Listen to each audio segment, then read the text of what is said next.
For a lay person, he or she does not understand why you would want to maybe free a convict, a person who has probably done murder, a person who has done robbery with violence, defilement, name all the capital offenses, cattle rustling. A person would not understand. But in the Bible we are told that God made man in his image and likeness. So they are important, our brothers and sisters who have probably reformed, who have undergone rehabilitation in our corrective institutions.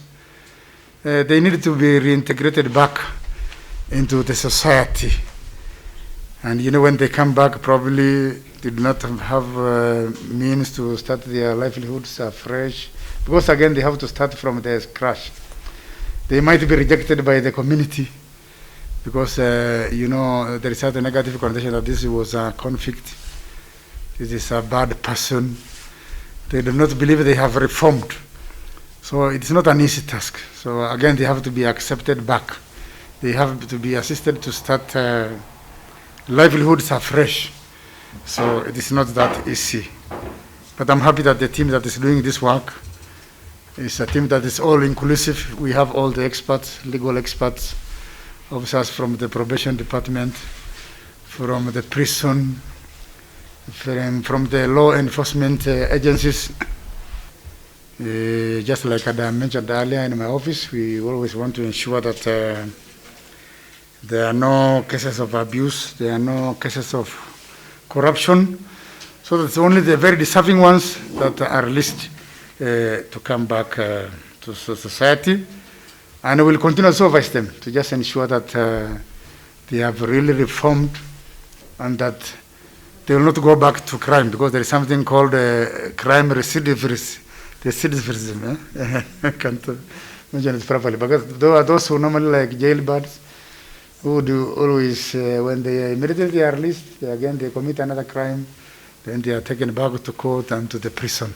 So we must ensure that the group that has been released, again, does not go back to commit another crime. So with a multi-agency approach, I think we'll ensure that the team that is released is the correct team, and this other team that will not give problems to the community. Dr. Kirui Janet, I'm the Vice Chair of the Power of Mercy Advisory Committee. And just one contribution that I would want to make on the issue of the sexual offenses. And this one is coming practically from our own experiences during our field work when we are interviewing those who have applied to be considered for mercy. We have discovered over and over again that one of the contributions that have made the teenagers to participate in these sexual offenses is, one, ignorance of the law, and then secondly, most of these experiences are powered by developmental reasons. Most of them are young and not engaged properly in the community. And then thirdly, some of them are engaging in these sexual offenses because of cultural reasons. Some of the cultural structures encourage some of these practices to be done as a way of proving maybe manhood. Like in one of the communities we went, one of the convicts said that he was only performing what the elders had trained him to do during the initiation period. So that is my experience, and I think it's important what the judges said, that we relook at these sexual offences act from that causative position. Thank you. The Sexual Offences Act is a very good act. When it was enacted in 2006, the challenge we faced that time was that Kenyans felt that sexual offenders were not being adequately punished for these heinous offenses that they do, including rape and defilement. Now, over time we have realized that though it's a good act, in offences relating to teenagers, that's where we have had a bit of injustice. And that is something which, even if you saw the interview of the judge on Monday, Justice Chitembwe, is something that came out. And even today, there's a scholar called Jill Cottrell. She's writing a report in the Star on the challenges of that law. The challenges basically arises whereby teenagers experiment when they try to discover their sexuality. And some of them go overboard.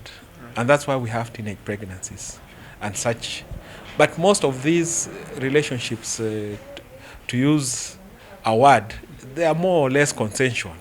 Though the law does not consider a girl or a boy who is less than 18 years to have capacity to give consent.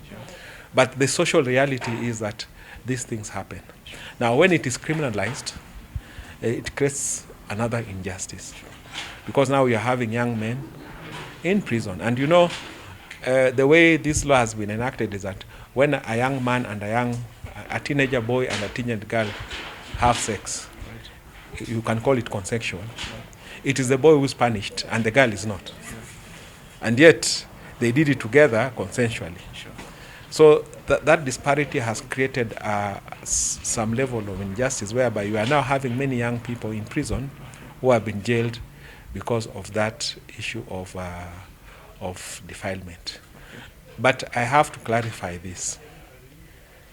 It is sex between teenagers that is causing injustice. Where you have a 25-year-old having sex with a 15-year-old, that is unlawful. And such person should be punished. Where you are having even this 16-year-old having sex with an 8-year-old, that one cannot be countenanced. That should be punished.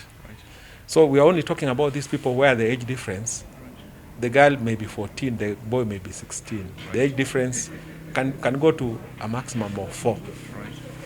That's where the injustice occurs. And I'm happy that we have a task force which is reviewing that law on sexual offense,